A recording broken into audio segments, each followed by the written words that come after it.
14절에서 15절까지 말씀입니다. 에베소서 2장 14절에서 18절까지입니다. 18절까지.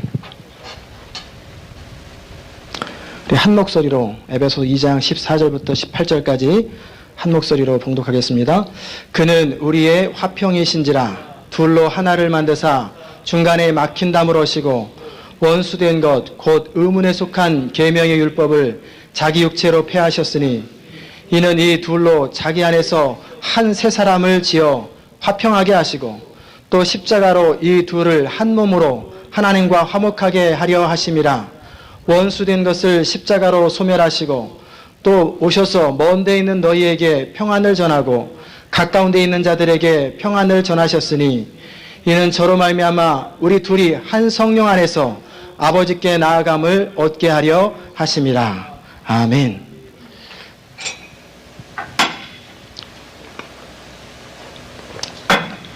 오늘은 에베소서 11번째입니다. 화평하는 비결에 관한 주제로 함께 말씀을 나누기 원합니다.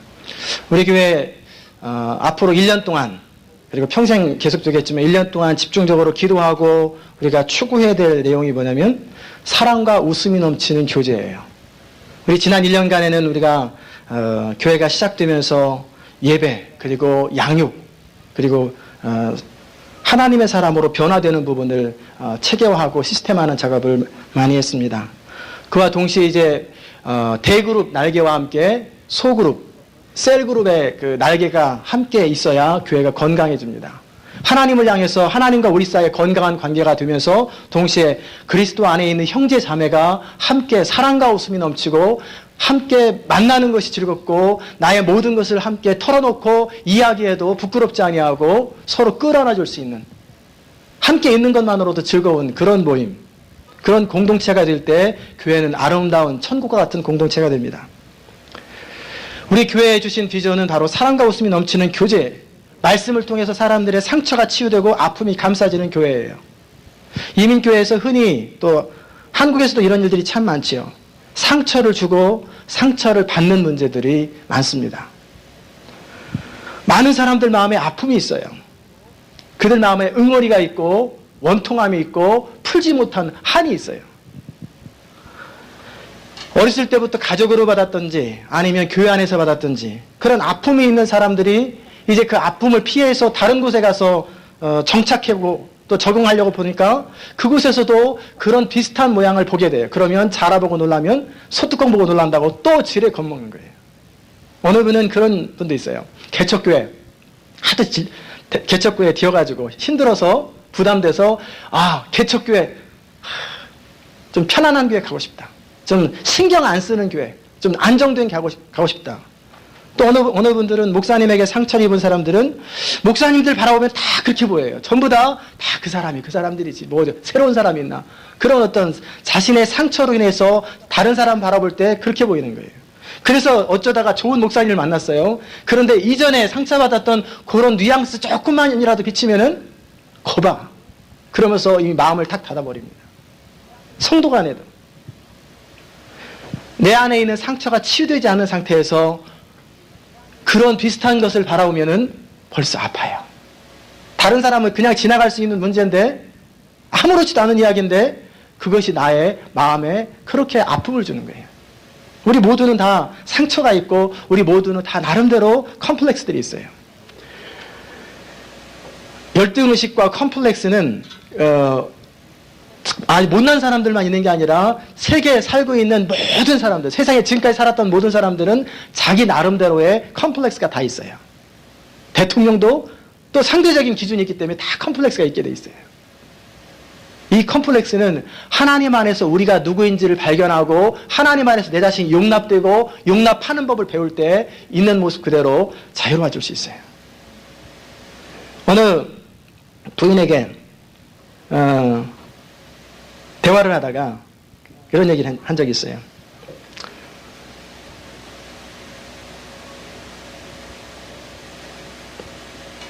무슨 얘기를 같이 했냐면 이게 어느 부인이 아니라 가까이 있는 부인인데 자존감이 아주 뛰어나요. 그래서 사람이 다른 사람한테 안 이쁘게 생겼다, 못생겼다, 그럼 어떻게 할래? 그럼 어떻게 그냥 그렇게 사는 거지. 이 힘이 돌이킬 수 없는 걸 어떻게 하겠어. 나는 그냥 있는 대로 살아. 그 얘기를 들으면서 제가, 야, 그 여자가 못생겼다라는 말 또는 안 이쁘다라는 말을 만약 설령 듣는다 하면 그게 상처가 될 수 있을 텐데, 그게 뭐, 나 원래 그래. 전혀 상처가 안 된다는 것이 그 특이할 만큼. 그렇죠?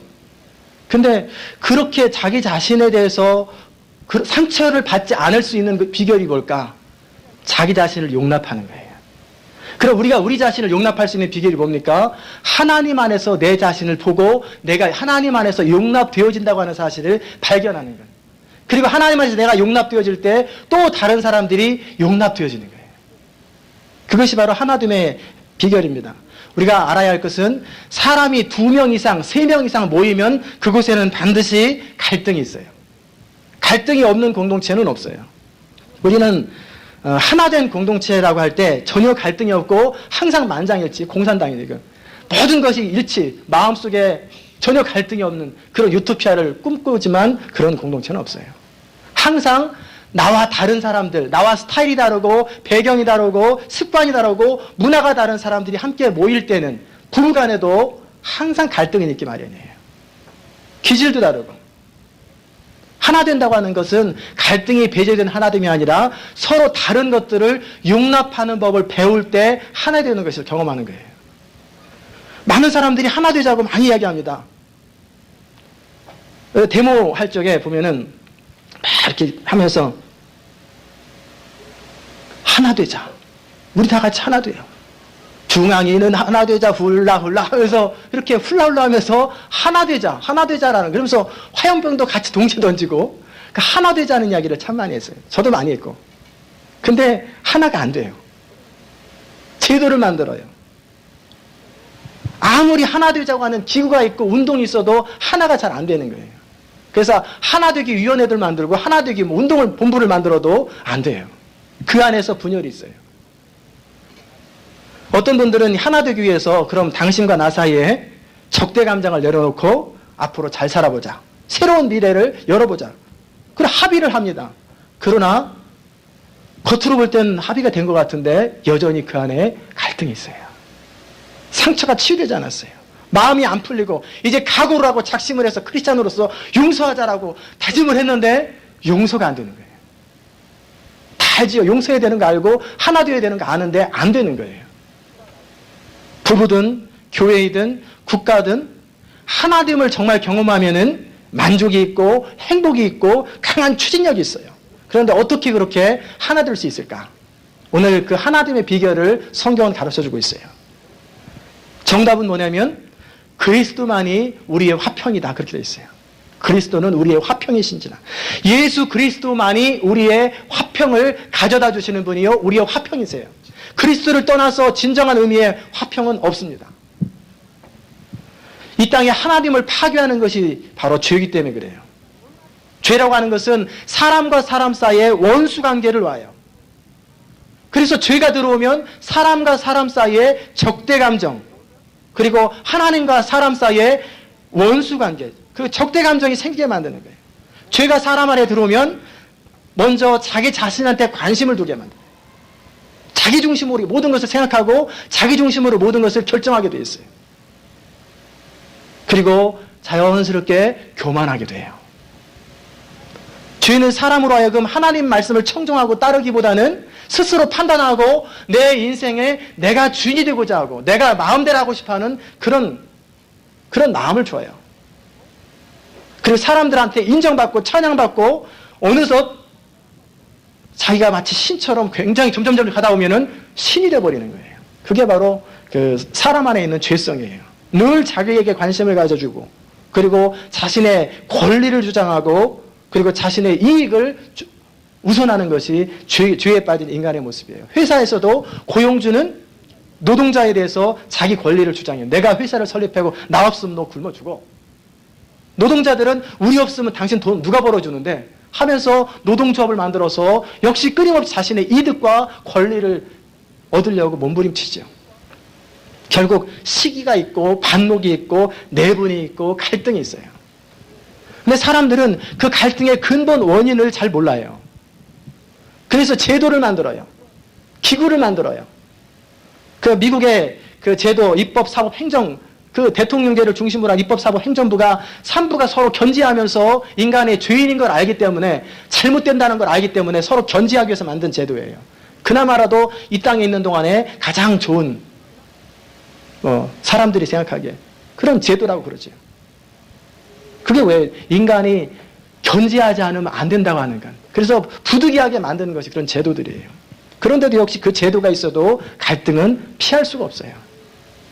그런데 인간의 갈등의 근본 원인은 성경은 뭐라고 말하냐면 하나님과 우리 사이의 관계가 단절되었고 삐뚤어졌기 때문에 그런 갈등이 있다고 그러는 거예요. 우리 주님께서는 뭐라고 말씀하셨냐면 첫째 되는 계명이 뭐라고 그랬어요? 너는 마음을 다하고 목숨을 다하고 뜻을 다하고 힘을 다하여 주 너희 하나님을 뭐하라고요?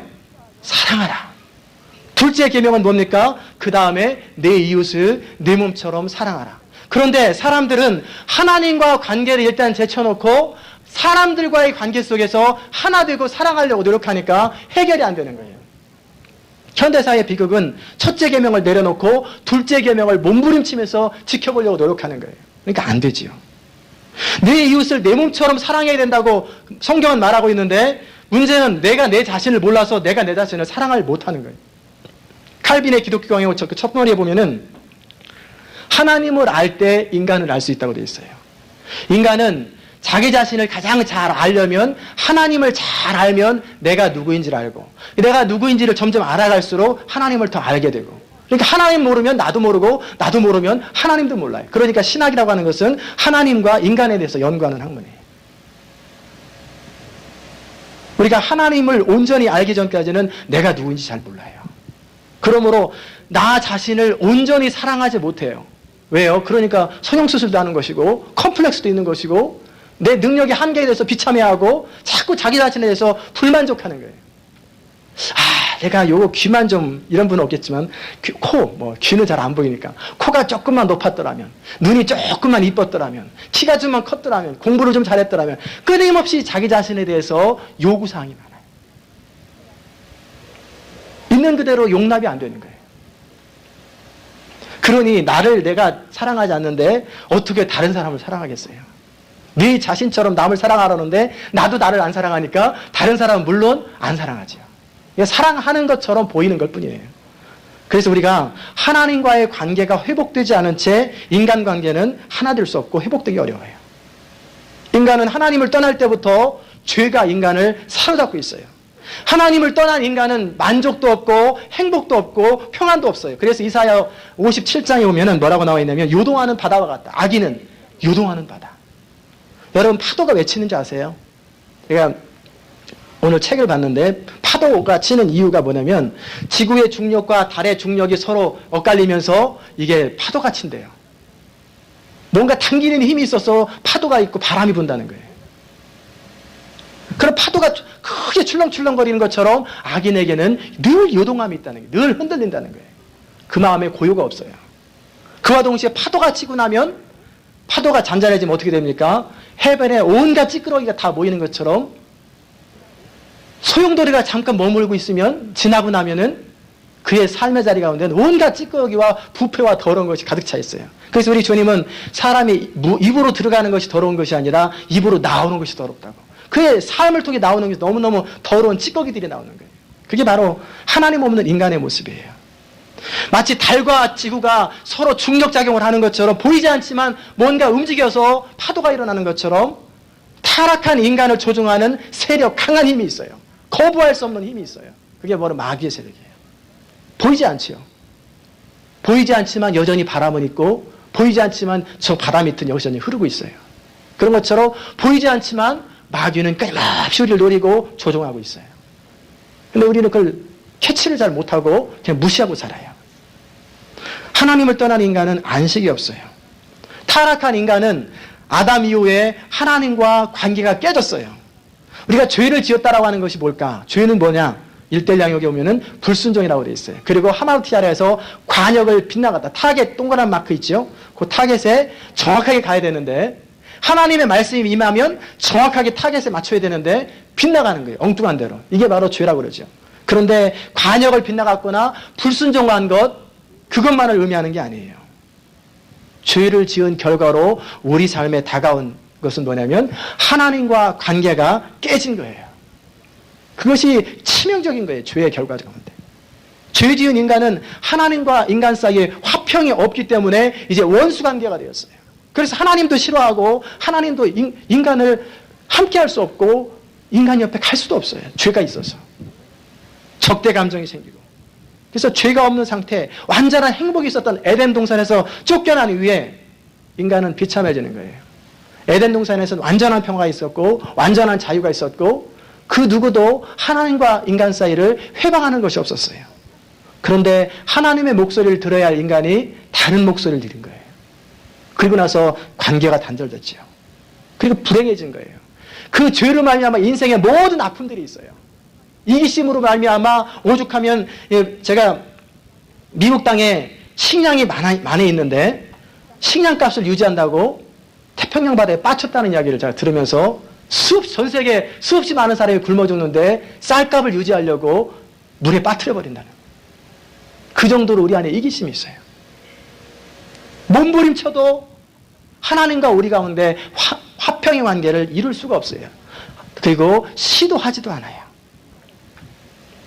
인간은 하나님 안에 있을 때만이 진정 행복해지고 만족스럽고 그리고 온전해지는데 하나님과 관계가 깨졌기 때문에 인간의 행복은 사라진 거예요.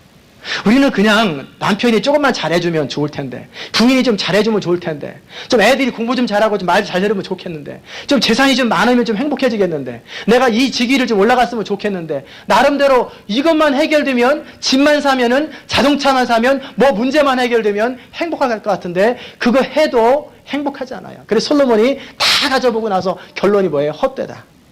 이 땅에 있는 해 아래 모든 것이 다 헛되다. 그렇게 얘기하는 거예요. 교육받아도 안 되고요. 제도를 만들어도 안 돼요. 근본적으로 죄인이기 때문에 아무리 근사한 제도를 만들어도 그 제도를 운영하고 그 제도를 지키는 사람이 인간이기 때문에 해결이 안 되는 거예요. 그래서 결혼 때 연애 감정으로 한평생 검은 머리가 팥뿌리가 되도록 사랑한다고 해도 잘해줄 때 서로 잘해주지만 싫을 때는 원수가 돼버리는 거예요. 계약해도 안 되고 서로 싸우지 말자고 약속해도 일시적이에요. 인류가 지금까지 한 번도 싸움을 그친 적이 없어요. 전 세계 구석구석에 각 가정에 끊임없는 갈등이 있고 끊임없는 아픔들이 있어요. 어떤 사람들은 뭐라고 얘기하냐면 그래서 성경의 가르침을 따라야죠. 예수님의 교훈을 잘 따르고 예수님의 가르침을 잘 우리 삶 속에 적용하면 화평이 이루어질 수 있습니다. 라고 얘기하면서 산상수훈을 가르치고 사랑의 계명을 가르치지만 고상한 이야기 뒤에 숨어있는 인간의 이기심을 극복하지 못하기 때문에 알기는 알지만 안 되니까 더 비참해지는 거예요. 그리고 알기 때문에 저 사람이 왜 그렇게 못하나? 저 사람은 최소한 그럴 줄 알았는데 판단하고 정죄가 더 심하게 생기는 거예요. 그러니까 믿음 좋아 보이는 것 같은데 인격적이나 용납하는 것이 더 적은 거예요. 근본 문제가 해결되지 아니하고 하나님과 관계가 해결되지 않은 상태에서 교훈만 얻으니까 점점 관계가 멀어지는 거예요. 더 강팍해지는 거예요. 예수님의 탁월한 가르침을 이스라엘 백성들이 들었잖아요. 산상수훈 들었고 기가 막힌 그런 엄청난 설교를 들은 사람이 그들 말고 또 누가 있어요. 그런데 그들은 결국 화평한 나라가 이뤘고 하나님의 나라 이뤘느냐? 그렇지 않지. 오히려 예수님을 십자가에 못 박아버렸지요. 만약에 예수님의 교훈만 잘 받아들여서 우리가 지킬 수 있다면, 그래서 이 관계가 회복될 수 있다면 예수님이 십자가에서 왜 죽으시겠어요? 그냥 교훈만 전해주고 승천하시면 되지. 예수님이 없이는 우리 문제가 해결이 안 된다는 거예요. 우리는 죄를 생각할 때 그냥 나쁘다, 내가 잘못하는 이 죄 문제를 바라보면서 이 문제가 해결돼야 되는데 자꾸 죄를 바라보면서 그 문제를 해결하려고 하는데 그러면 해결하기가 더 어려워져요. 내가 잘못하는 부분, 내가 못하는 부분에 집중하면서 끊임없이 이 문제를 고쳐보려고 하면 안 돼요. 점점 더하게 돼요. 우리가 죄를 바라볼 때 바라보는 기준이 하나님과 관계 속에서 바라봐야 돼요. 하나님이 내가 사랑하고 빛이신 하나님이 그것을 혐오하고 싫어한다고 하는 생각을 가지고 있어야 돼요. 빛이 어두움도 하나도 없는 하나님께서 우리가 죄를 짓는 순간에 하나님과 교제가 단절되고 손상되고 동반자이신 하나님이 모독된다고 하는 사실을 속에서 죄를 바라볼 때 죄 문제가 해결돼요. 관계 속에서 해결되는 거예요. 우리가 죄를 지면 빛이신 하나님을 모독하는 거예요. 그냥 나쁜 짓 한 거고 내가 이렇게 잘못한 것을 넘어서서 하나님과의 사랑의 관계가 손상되는 거예요. 그래서 죄 문제를 극복할 때 중요한 원리는 죄 문제에 대해서 생각하기보다는 하나님과 관계 차원에서 죄를 바라봐야 돼요. 내가 죄를 짓지 말아야 되겠다 결심하고 다짐해도 문제가 해결이 안 돼요. 하나님과 관계 차원에서 접근해야 돼요. 문제는 하나님을 사랑하는 만큼 하나님을 기쁘시게 하고 싶고 하나님이 원치 않는 걸 안 하고 싶은 마음이 드는 거예요. 그러니까 하나님과 관계가 점점 깊어질수록 말씀을 지키게 돼 있어요. 하나님 별로 사랑하지 않는 사람은 죄를 지어도 아픔을 못 느껴요. 뭐 다 그런 거지 뭐. 미안해. 뭐 이게 다예요. 잘못했다니까? 그럼 더 화나죠. 하나님과를 깊이 사랑하고 하나님과 관계가 깊어질수록 하나님이 조금만이라도 싫어하는 것을 나도 싫어하게 되는 거예요. 그래서 관계 차원에서 죄 문제를 극복해야지 죄 차원에서 죄 문제를 극복하면 힘들어져요. 그러므로 우리가 부정적인 초점에서 죄에 초점을 맞추지 말고 좀 더 하나님과 화목이라고 하는 관계 속에서 우리가 좀 더 죄를 버리고 우리가 하나님을 더 사랑하고 말씀을 지킬수록 점점 더 풍성하게 하나님과 관계가 깊어지고 더 깊은 사랑의 관계 속에 계속 들어가는 거예요. 우리가 죄 한 번 질 때마다 그게 산물이 착착 끊어지는 거예요. 다시 그 죄를 회개하고 돌이키고 더 은혜 가운데 거할 수 있겠지만 끊임없이 하나님과 관계를 깊게 하려고 하는 그 애씀, 그것이 있을 때 우리는 좀 더 거룩해지는 거예요. 아브라함의 중요한 것은 뭐냐면 이 인간이 죄에 빠져서 더 이상 소망이 없는데 인간의 힘으로는 하나님을 찾지도 아니하고 하나님을 소원하지도 않아요. 그럴 때 하나님이 친히 이 땅에 오셔서 작업을 시작하신 것이 뭐예요? 아브라함을 부르신 사건. 그래서 아브라함이 중요한 거예요. 믿음의 조상이고 아브라함을 통해서 온 인류를 구원하기 위한 하나님의 역사가 시작되는 거예요. 소망이 없는 인간에게 아브라함을 통해서 내가 한 민족을 만들고 한 족속을 만들고 그리고 그의 후손들을 통해 후손 가운데 예수 그리스도를 보내시겠다고 하는 것. 그것이 아브라함의 중요성이에요. 이스라엘 민족을 택하시고 그들에게 계명을 주시고 하나님이 소원하셨던 것은 이제 하나님과 단절된 관계를 회복하는 거예요. 그래서 이제 너랑 나랑 나는 신랑이요 너는 신부요 이스라엘 백성과 포도나무 주인과 포도나무의 비유처럼 그렇게 신랑 신부의 관계처럼 아름다운 사랑의 관계를 맺으려고 했는데 이스라엘은 그것을 거절하죠. 그래서 성경에 보면 예레미야, 에스겔, 이사야에 보면 음란을 행했다고 그러죠.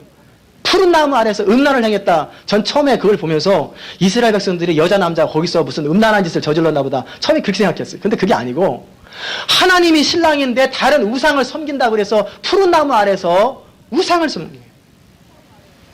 우상을 섬기고 바알 신상을 섬기고 아세라 목상을 치르고 몰렉 신에게 절을 하고 하나님을 떠나니까 부정을 저지른다. 그래서 음란을 행한다고 그러는 거예요. 하나님은 이스라엘 백성들로부터 시작해가지고 다시금 사랑의 관계를 회복하려고 하셨는데 그게 안 되는 거예요. 그런 이스라엘 백성들은 하나님의 그 뜻을 깨닫지 못하고 하나님이 다가와서 말씀하시니까 우리가 아브라함의 후손이기 때문에 하나님이 우리를 사랑하시는가 보다 하고 아브라함이라고 하는 육신적인 혈통 안에 있기만 하면 저절로 구원이 임한다고 생각하고 우리는 구원이 있고 너네들은 구원이 없고 그러므로 유대인과 이방인이라고 하는 단절, 크나큰 간격이 생기는 거예요. 그래서 세례 요한이 와서 선포하는 것이 너희가 속으로 아브라함의 자손이라고 생각하지 말라. 하나님 이 돌들로 아브라함의 자손이 되게 하리라. 도끼가 이미 나무 뿌리에 놓여 있으니 너희가 좋은 열매를 맺지 아니하면 나무마다 찍어 불에 던지우겠다 말씀하시는 거예요. 우리 주님께서도 말씀하시기를 너희가 내 말에 거하면 참 내 제자가 되고 진리를 할지니 진리가 너희를 자유케 하리라 말씀하셨지요. 그랬더니 이스라엘 백성들이 뭐라고 그래요? 우리는 한 번도 종된 적이 없는데 왜 우리 보고 종이라고 그러냐. 이스라엘 백성들은 자기들이 아브라함의 후손이요 유대인이기 때문에 죄가 없고 하나님과 화목될 필요도 없다라고 생각했어요. 그래서 예수님을 거절한 거죠. 모세율법에 이스라엘 백성들이 했던 것은 뭐냐면 죄의 대가로 양이나 소나 비둘기가 희생되었어요. 왜? 피 흘림이 없이는 사함이 없기 때문에. 죄의 대가는 사망이기 때문에 사람의 죄를 대신해서 소나 양이나 비둘기나 이런 짐승들이 사람의 죄를 대신해서 죽는 거예요. 그것이 바로 예수님의 십자가의 모형이지요. 아브라함의 후손인 이스라엘 백성들에게 하나님은 계명을 주셨어요. 이 계명은 선하고 좋은 것입니다. 그러나 이 계명을 지킬 방법이 없어요. 인간은 지킬 능력이 없어요. 그래서 하나님께서 이 율법을 주신 목적이 있어요. 그 율법을 주신 목적은 우리가 죄인인 것을 깨닫게 하는 거예요. 우리 힘으로 하나님의 법을 지킬 수 없다고 하는 것을 깨닫고 죄인이라는 사실을 깨닫고 그리고 하나님의 은혜 가운데 거하기를 원하는 것이 율법의 목적이에요. 그래서 몽학선생이라고 그래요. 믿음으로 가게 되는 거예요. 예수님의 십자가 사건의 의미는 더 이상 율법으로 구원이 이룰 수 없고 유대인과 이방인의 구별이 없어졌다고 하는 거예요. 누구든지 이제는 유대인, 이방인 그런 것이 아니라 그리스도 안에 있는 사람과 그리스도 밖에 있는 사람의 차이가 있어요. 그러므로 우리가 매 주일마다 고백기도 뒤에 제가 선포하는 것이 있어요. 누구든지 그리스도 안에 있으면 새로운 피조물이다. 이전 것은 지나갔으니 보라 새 것이 되었더라. 새로운 창조, 새로운 시작이 되는 거예요. 그리스도 안에 있을 때. 이제 이 십자가의 사건을 통해서 유대인과 이방인의 구별이 아니라 율법을 지켰느냐 안 지켰느냐의 구별이 아니라 그리스도 안에 있느냐 그리스도 밖에 있느냐 그런 구별이 있는 거예요. 우리가 진정 하나 될 수 있는 비결은 오직 그리스도 안에 거할 때만이 하나 될 수 있어요. 그리스도 안에 거할 때 먼저 첫 번째 이루어지는 사건이 뭐냐면 하나님과 우리가 관계가 회복돼요. 우리가 그리스도 안에 거하고 예수님의 십자가의 사건을 나의 믿음으로 예수님의 십자가의 사건을 나를 위한 것으로 받아들일 때 하나님은 이미 하나님의 차원에서 인간을 용서하시고 무조건적으로 사랑하기 시작하는 거예요. 그래서 스스로 인간에게 있던 담을 허물어 버리시는 거예요. 십자가 사건을 통해서 예수님은 하나님의 계명을 다 지키셨고 하나님의 공의가 다 완전 만족시켜졌고 죄 지은 인간을 향한 분노가 다 사라진 거예요. 왜? 죄의 대가가 치러졌기 때문에. 그게 바로 아브라함의 후손인 이스라엘을 넘어선 그리스도 안에 있는 승리예요. 누구나 그리스도 안에 있으면 하나님과 화평한 관계가 시작되는 거예요. 이렇게 하나님과 관계가 화평한 것을 누리는 사람, 점점 그 화평한 관계를 깊이 누려가는 사람들은 이제 사람과의 관계 속에서 화평한 것을 배우게 돼요. 누리게 돼요. 우리가 화평이라고 얘기할 때는 싸움을 그치고 적대 감정을 방지하고 억제하는 것이 화평이라고 생각하지만 그렇지 않아요. 하나님께서는 외적인 겉모양으로 봤을 때 적대 감정이 없는 것으로 만족하는 것이 아니라 마음 중심에서부터 형제를 용서하지 아니하면 하나님께서도 너희 죄를 용서하지 아니하리라. 그렇게 말씀하셨어요. 그 말을 우리 협박하려고 그러신 게 아니에요. 그리스도 안에 온전히 거하면 저절로 우리 중심에 미워하는 사람이 사라지게 돼요. 하나님과 우리와의 관계가 온전해지면 미워하는 사람이 있는 상태에서 하나님께 예배할 수 없고 기도할 수가 없어요. 그렇기 때문에 저절로 하나님과 관계가 온전해지면 그 누구도 원망하지 아니하고 미워하지 아니하고 관계를 회복하고 싶은 마음이 생기고 당연히 회복하게 돼요. 위로 하나님과 관계가 온전해진 사람은 옆으로 관계가 점점 온전해져요. 왜 자꾸 사람들과 관계가 갈등이 생기고 불만이 많고 자꾸 다투기만 하냐? 내가 하나님과 온전하지 않다는 거예요. 벽이 있다는 거예요. 어느 부인의 고민인데 그 부인의 남편은 월남전에 참여했어요. 그래서 홀로 있는 부인이 외로움을 달래기 위해서 어떻게 만난 남자하고 불륜의 관계를 가졌어요. 근데 남편과 함께 월남전에 참전했던 사람이 먼저 고국으로 돌아왔는데 그래서 그 친구 부인을 만나는데 다른 남자랑 지내는 것을 보고 너무 화가 나서 그 남편에게 그 사실을 얘기를 했어요. 이제 월남전이 끝나고 남편은 귀국했습니다. 근데 남편은 아주 무섭도록 냉정한 성격을 가진 사람이기 때문에 그 사람만이 가진 독특한 방법으로 이 문제를 해결했어요. 아무 일도 없었던 것처럼 전혀 모르는 것처럼 평소와 같이 정확하게 회사에 출근하고 집에 돌아오고 가정과 자녀를 향한 책임을 다 완수합니다. 아버지로서 역할을 성실하게 잘해요. 그러나 집안에서 아내와 절대 대화를 안 하고 아내가 없는 사람처럼 무시하고 그렇게 살아가는 거예요. 겉으로는 부부예요. 아무런 문제 없어 보이고 좋은 아빠처럼 살아요. 그러나 아내와 얼굴도 안 마주쳐요. 싸우지도 않습니다. 화도 안 내요. 싫은 소리 한마디 안 해요. 전혀 남남이죠. 그 부인의 마음과 몸은 갈수록 병이 들고 차라리 남편하고 이혼하는 것이 낫겠다라고 생각하고 상담을 요청하는 거예요. 이게 화평입니까? 겉으로 싸움 안 하죠. 근사하게 드러나요. 그러나 이건 화평이 아니에요. 화평을 가장한 전쟁이죠. 하나님이 원하시는 건 이런 화평 아니에요. 마음의 태도를 말하는 거예요. 중심으로 하나님을 사랑하고 서로 아끼고 서로 소중히 여기는 것. 그걸 원하시는 거예요. 내가 그렇게 하려고 한다고 되는 거 아니에요. 하나님을 떠나서는 진정한 평화는 안 이루어져요. 오직 그리스도 안에서만 평화가 이루어지는 거예요. 우리가 그리스도인이 될 때 하나님의 사랑을 느끼기 시작해요. 그리스도인이 될 때 십자가 안에서 우리에게 베풀어 주신 사랑의 크기를 깨달아 갈수록 우리는 어느덧 사랑의 사람으로 바뀌는 거예요. 그래서 사도 바울은 일평생 그의 기도 제목이 뭡니까? 십자가 안에서 우리에게 베풀어진 그 사랑의 깊이와 넓이와 높이와 길이를 좀 알게 해달라고. 하나님이 얼마큼 나를 사랑하였는지 그 사랑을 좀 느끼기 원합니다. 깨닫기 원합니다. 체험하기 원합니다. 그게 사도 바울 일평생 기도 제목이었어요. 그리스도 안에 있다는 말은 무슨 말입니까? 내가 그리스도와 함께 십자가에 못 박혔나니. 그럼 누가 주인입니까?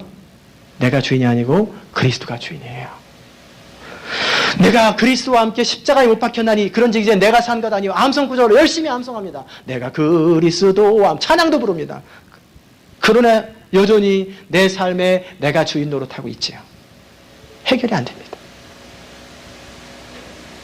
그리스도께서 우리 죄를 짊어지시고 십자가에 죽으신 사실을 우리가 믿음으로 받아들이고 영접할 때 우리는 새로운 존재가 돼요.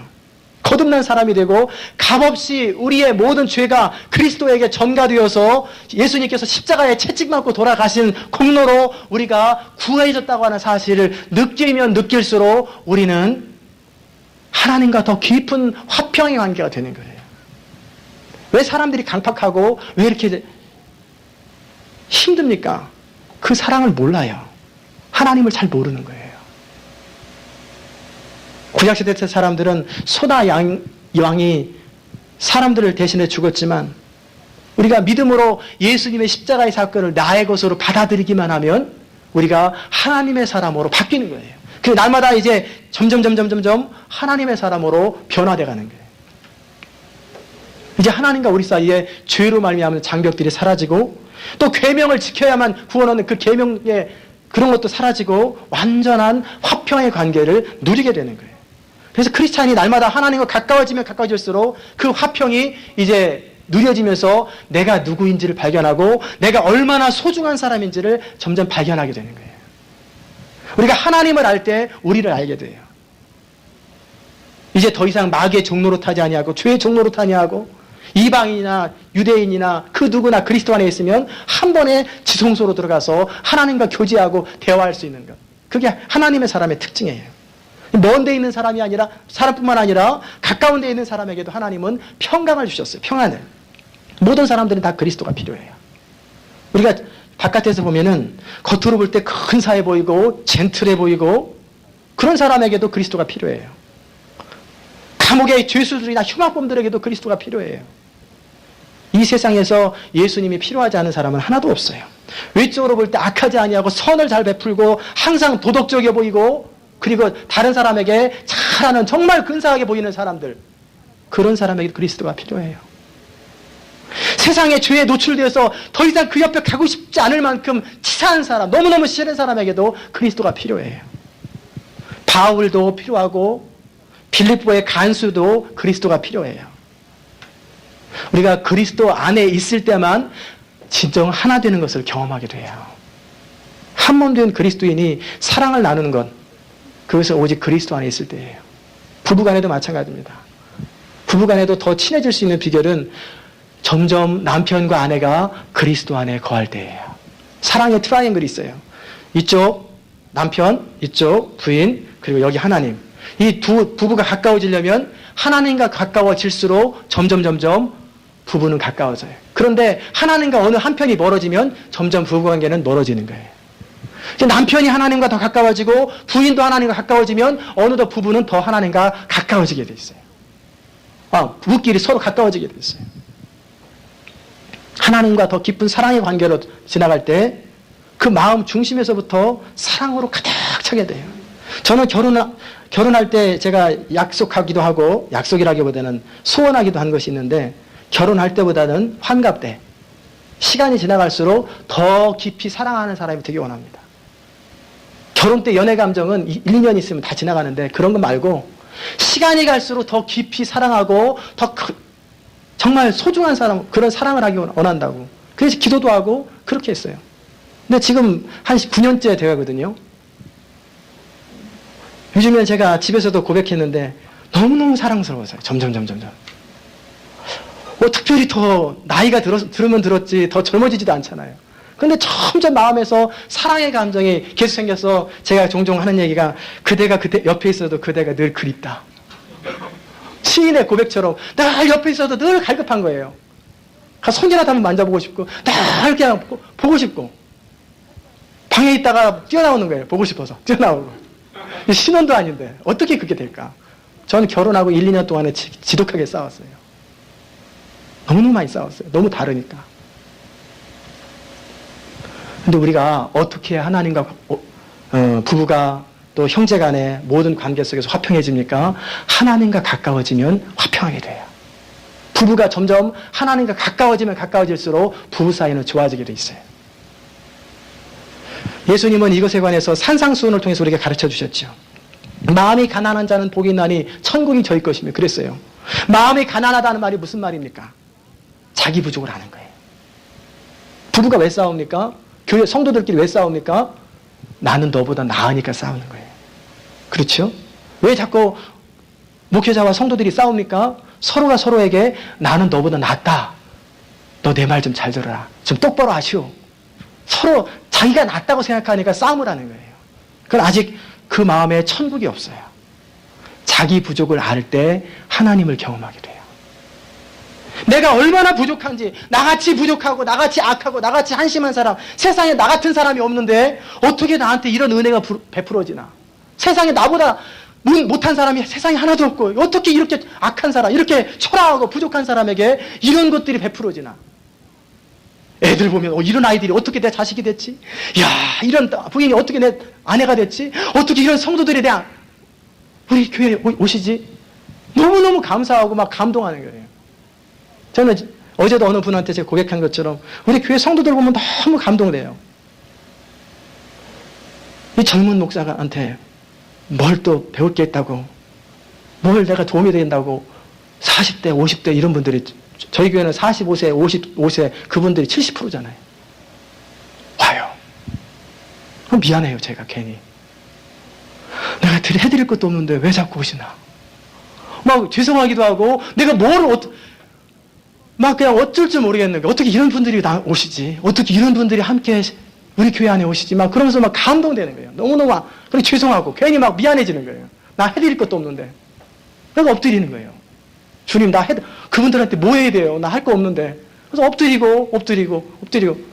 그러면서 사랑의 관계가 깊어지고, 생각하면 너무 소중해요. 한 사람 한 사람이 너무너무, 한 분 한 분들이 소중해요.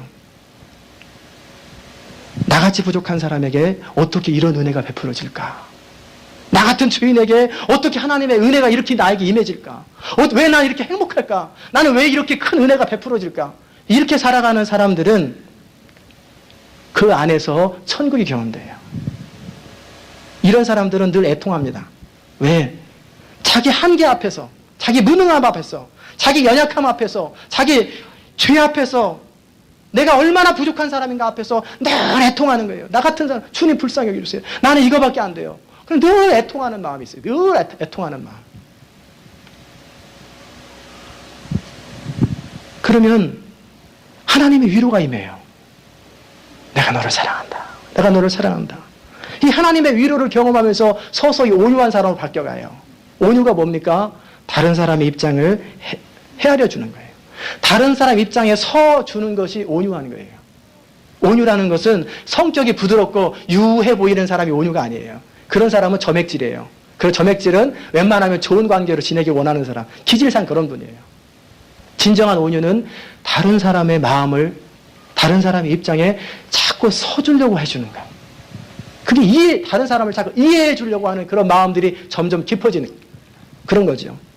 그리스도 안에 있다 보면 점점 상대방을 용납하는 걸 배우게 돼요. 왜? 내 코가 속지 않는데 나 같은 사람에게 저런 그래도 감사하지. 우리 제가 셀그룹 세미나나 우리 어른들 모임할 적에 그런 이야기 하잖아요. 남이 나한테 못해주면 당연하다. 남이 나한테 잘해주면 기적이다. 한번 따라서 해볼까요? 남이 나한테 못해주면 당연하다. 남이 나한테 잘해주면 기적이다. 그럼 날마다 기적을 먹고 살지요. 그렇죠? 왜 나한테 잘해줄까? 그건 기적인 거예요. 나는 그런 대우 받을 만한 존재가 못 되는데 자기 부족을 하는 가난한 마음이 있으면 애통하게 되고 애통하면 위로받으면서 온유하게 되고 온유하면 땅을 기업으로 차지하지요. 그 다음에 의에 줄이고 목마르게 되고 그러면서 서로 긍휼력이 돼 서로가 서로를 불쌍히 여기는 거예요. 영락교회 다니셨던 한경진 목사님이 어느 기자와의 대담인데 한평생 순탄하게 목회를 잘하신 목사님에게 질문을 하셨어요. 어떻게 그렇게 목회를 성공적으로 잘 마치십니까? 그 목사님 말, 한 명의 성도가 있으면 한 명의 시어머니가 있고 2명의 성도가 있으면 2명의 시어머니가 있는 것입니다. 100명의 성도가 있으면 100명의 시어머니가 있고 1000명의 성도가 있으면 1000명의 시어머니 있다고 생각하면 딱 맞습니다. 그런데 어떻게 그렇게 그 수만 명의 시어머니가 있는데 그 목회를 잘하셨습니까? 불쌍히 여기는 거죠. 오죽하면 그럴까? 뭔가 사정이 있겠지. 그 불쌍히 여기는 마음. 그 마음으로 사람들을 대하는 거예요. 서로 긍휼히 여기는 거예요. 그럴 때 평화가 이루어져요. 화평할 수 있는 비결은 오직 그리스도입니다. 그리스도 안에서 하나님과 우리 사이에 화평의 관계를 누리고 그 하나님과 점점 더 깊이 교제할수록 하나님의 성품을 닮아가는 거예요. 내 속에 조그만 죄악이라도 점점 예민하게 반응하고 센시티브해지고 다 제거하는 거예요. 그리고 하나님 안에서 우리가 누구인지를 발견하게 되죠. 우리가 누구인지를 깨닫게 돼요. 그러면 우리는 거절당한 감정, 실패감, 살아오면서 지금까지 받았던 상처들이 그리스도 안에서 하나씩 치유되기 시작해요. 상처가 없어지면 사람들을 대하는 게 편해져요. 그리고 그리스도 안에서 우리가 얼마나 소중한지를 깨닫게 돼요. 이야, 내가 얼마나 소중한지 하나님이신 예수님께서 이 땅에 오셔서 나를 위해서 죽어주실 만큼 내가 소중하구나. 나는 천하보다 바꿀 수 없을 만큼 세상에서 가장 소중한 존재구나. 이와 같이 내 이웃에게 행하라. 저 사람도 하나님이 죽어주신 사람이네. 저 사람도 하나님이 죽어주신 사람이네. 저 사람은 천국에서 영원히 만나는데. 그렇게 생각하면 믿다가도 아니야. 내가 사랑하는 예수님이 죽어주신 사람인데. 내가 사랑하는 하나님이 저 사람을 위해서 목숨을 버리셨는데. 그러면 미운 감정이 생겼다가도 안 생길 수는 없죠. 순간순간 쫙 사라지는 거예요. 씻은 물로 씻듯이 싹 사라지는 거예요. 하나님과 화평하게 되십시오. 그러면 옆으로 이웃과 화평하게 됩니다. 여러분의 생애에 그리스도로 말미암아 진정 화평이 넘쳐나기를 주의 이름으로 축원합니다. 기도하십시다. 하나님 아버지 은혜를 진심으로 감사합니다. 우리는 아담의 후손이라 본질상 진노의 자녀요 하나님과 원수된 관계였는데 무한하신 사랑으로 말미암아 우리가 아직 원수되었을 때 하나님도 모르고 내 멋대로 살고 그 죄인지도 모르고 나 중심으로 이기적인 마음으로 살고 있는 그때에 우리를 위해서 십자가에 달려 죽어주심으로 말미암아 우리와 하나님과 관계 사이에 화평을 허락하신 하나님께 참으로 감사합니다. 이제 그 하나님과 화평의 관계를 날마다 깊이 누리게 하여 주시옵소서. 우리가 하나님 앞에서 온전히 용납되었다고 하는 사실을 발견하고 느끼고 우리의 어떠한 것도 이미 그리스도 안에서 다 해결되었고 용서되었고 다 받아들였다고 하는 사실을 받아들이고 그 사랑 안에서 우리의 과거의 상처와 허물과 아픔들이 다 치유되고 진정 자유한 존재가 되어서 이제 이웃과의 관계, 성도와의 관계 속에서 그 사랑의 나눔이 흘러 넘칠 수 있도록 은총 베풀어 주시옵소서. 하나님, 우리 힘으로 사랑할 수 없습니다. 우리가 사랑하려고 해봐야 결국 갈등밖에 될 수밖에 없습니다. 하나님과 온전한 관계가 이웃과 관계 속에서 흘러 넘칠 때 우리가 온전히 사랑할 수 있사오니 주님, 하나님을 더 깊이 알게 하시고 우리 자신을 깊이 알게 하여 주옵소서. 마음이 가난한 자가 되게 하시고 그리함으로 천국을 경험하게 하시고 애통하는 사람이 되게 하셔서 늘 주님의 위로를 경험하게 하시고 그리함으로 온유한 사람이 되게 하셔서 사람들을 이해하고 입장에 설 수 있는 넉넉한 마음을 주시고 그리함으로 함께 손붙잡고 주님 부르신 하나님의 나라와 의를 향하여 가게 하시고 서로 마음에 안 드는 부분들을 긍휼히 여기고 불쌍히 여기는 마음을 우리 가운데 넘쳐날 수 있도록 은혜 베풀어 주옵소서. 무엇보다 하나님과 날마다 화평의 관계를 더 깊이 누려가게 하여 주시고 그리스도 안에서 우리를 얼마큼 사랑하시는지 그 사랑을 더 깊이 체험해 갈 수 있는 복을 허락하시고 은혜를 허락하여 주시옵소서. 감사드리며 예수 그리스도의 귀하신 이름으로 기도드리옵나이다. 아멘.